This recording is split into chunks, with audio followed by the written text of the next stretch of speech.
If Nelson Mandela really had won, he wouldn't be seen as a universal hero.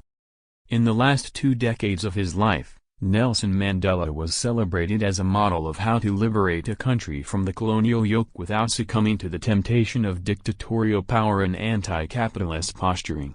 In short, Mandela was not Robert Mugabe, and South Africa remained a multi-party democracy with a free press and a vibrant economy well integrated into the global market and immune to hasty socialist experiments.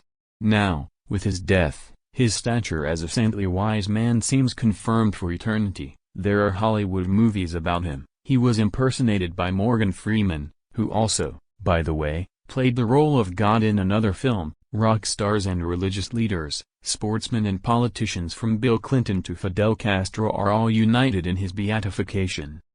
Is this, however, the whole story? 2 key facts remain obliterated by this celebratory vision. In South Africa, the miserable life of the poor majority broadly remains the same as under apartheid, and the rise of political and civil rights is counterbalanced by the growing insecurity, violence and crime. The main change is that the old white ruling class is joined by the new black elite. Second, people remember the old African National Congress that promised not only the end of apartheid, but also more social justice, even a kind of socialism. This much more radical ANC past is gradually obliterated from our memory. No wonder that anger is growing among poor, black South Africans. South Africa in this respect is just one version of the recurrent story of the contemporary left. A leader or party is elected with universal enthusiasm, promising a new world, but, then, sooner or later, they stumble upon the key dilemma: does one dare to touch the capitalist mechanisms, or does one decide to play the game? If one disturbs these mechanisms, one is very swiftly punished by market perturbations, economic chaos and the rest. This is why it is all too simple to criticize Mandela for abandoning the socialist perspective after the end of apartheid. Did he really have a choice? Was the move towards socialism a real option?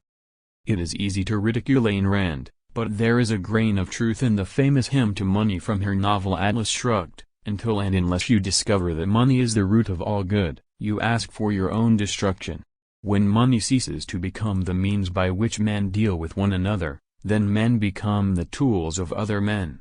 Blood, whips and guns or dollars. Take your choice, there is no other. Did Marx not say something similar in his well-known formula of how, in the universe of commodities, relations between people assume the guise of relations among things? In the market economy, relations between people can appear as relations of mutually recognized freedom and equality. Domination is no longer directly enacted and visible as such. What is problematic is Rand's underlying premise, that the only choice is between direct and indirect relations of domination and exploitation, with any alternative dismissed as utopian.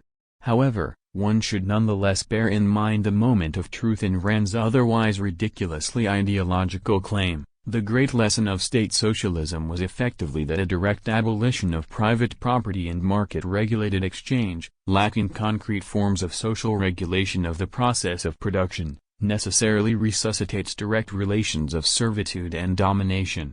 If we merely abolish the market, inclusive of market exploitation, without replacing it with a proper form of the communist organization of production and exchange, domination returns with a vengeance, and with it direct exploitation. The general rule is that when a revolt begins against an oppressive half-democratic regime, as was the case in the Middle East in 2011, it is easy to mobilize large crowds with slogans that one cannot but characterize as crowd pleasers, for democracy, against corruption, for instance.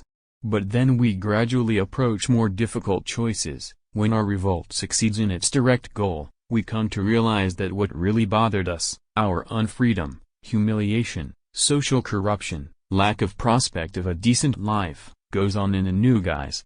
The ruling ideology mobilizes here its entire arsenal to prevent us from reaching this radical conclusion. They start to tell us that democratic freedom brings its own responsibility, that it comes at a price, that we are not yet mature if we expect too much from democracy. In this way, they blame us for our failure. In a free society, so we are told, we are all capitalists investing in our lives, deciding to put more into our education than into having fun if we want to succeed.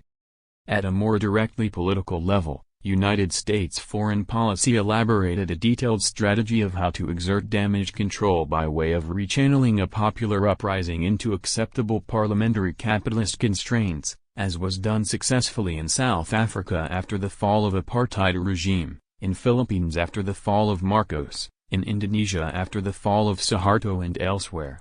At this precise conjuncture, radical emancipatory politics faces its greatest challenge: how to push things further after the first enthusiastic stage is over, how to make the next step without succumbing to the catastrophe of the totalitarian temptation, in short, how to move further from Mandela without becoming Mugabe. If we want to remain faithful to Mandela's legacy, we should thus forget about celebratory crocodile tears and focus on the unfulfilled promises his leadership gave rise to. We can safely surmise that, on account of his doubtless moral and political greatness, he was at the end of his life also a bitter old man, well aware how his very political triumph and his elevation into a universal hero was the mask of a bitter defeat. His universal glory is also a sign that he really didn't disturb the global order of power.